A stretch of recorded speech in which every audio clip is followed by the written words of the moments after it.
ಜೈ ಗುರುದೇವ್. ನಮಸ್ತೆ. ಮರಗಳ ಆಲಿಂಗನ ಅಂದರೆ ಟ್ರೀ ಹಗ್ಗಿಂಗ್ ಇದು ಮಾನಸಿಕ ಮತ್ತು ದೈಹಿಕ ಆರೋಗ್ಯಕ್ಕೆ ಅತ್ಯುತ್ತಮ ಚಿಕಿತ್ಸೆಯಾಗಿದೆ. ಇದು ಒತ್ತಡವನ್ನು ಕಡಿಮೆ ಮಾಡಿ ಆಮ್ಲಜನಕದ ಪೂರೈಕೆಯನ್ನು ಹೆಚ್ಚಿಸಿ ಮಾನಸಿಕ ಶಾಂತಿ ಮತ್ತು ಸಂತೋಷವನ್ನು ನೀಡುತ್ತದೆ. ಪ್ರಕೃತಿಯೊಂದಿಗೆ ಸಂಪರ್ಕ ಸಾಧಿಸುವ ಮೂಲಕ ರೋಗ ನಿರೋಧಕ ಶಕ್ತಿಯನ್ನು ಕೂಡ ಹೆಚ್ಚಿಸಿಕೊಳ್ಳಬಹುದು. ಮರಗಳನ್ನು ತಬ್ಬಿಕೊಳ್ಳುವುದು ನರಮಂಡಲವನ್ನು ಶಾಂತಗೊಳಿಸುತ್ತದೆ. ಇದು ಒತ್ತಡದ ಹಾರ್ಮೋನ್ ಅಂದರೆ ಕಾರ್ಟಿಸೋಲ್ ಮಟ್ಟವನ್ನು ಕಡಿಮೆ ಮಾಡಲು ಸಹಾಯ ಮಾಡುತ್ತದೆ. ಹಸಿರು ಪರಿಸರವು ಮಾನಸಿಕ ಆರೋಗ್ಯವನ್ನು ಸುಧಾರಿಸುತ್ತದೆ, ಸಂತೋಷ ಮತ್ತು ಶಾಂತಿಯುತ ಭಾವನೆಯನ್ನು ನೀಡುತ್ತದೆ. ಇದು ಮನಸ್ಸಿನ ಆತಂಕವನ್ನು ನಿವಾರಿಸಲು ಸಹಾಯ ಮಾಡುತ್ತದೆ. ಮರಗಳು ನಮಗೆ ಶುದ್ಧ ಆಮ್ಲಜನಕವನ್ನು ನೀಡುತ್ತವೆ. ಇದು ಶ್ವಾಸಕೋಶದ ಆರೋಗ್ಯಕ್ಕೆ ಮತ್ತು ದೈಹಿಕ ಆರೋಗ್ಯಕ್ಕೆ ಸಹಕಾರಿ. ಮರಗಳನ್ನು ಆಲಿಂಗಿಸುವುದರಿಂದ ಪರಿಸರದ ಬಗ್ಗೆ ಪ್ರೀತಿ ಮತ್ತು ಸಂರಕ್ಷಣೆಯ ಮನೋಭಾವ ಬೆಳೆಯುತ್ತದೆ.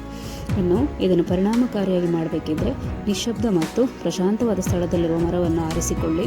ಕನಿಷ್ಠ 5 ರಿಂದ 10 ನಿಮಿಷಗಳ ಕಾಲ ಮರವನ್ನು ತಬ್ಬಿಕೊಂಡು ಅದರ ನೈಸರ್ಗಿಕ ಸಂಪರ್ಕವನ್ನು ಅನುಭವಿಸಿ. Thank you.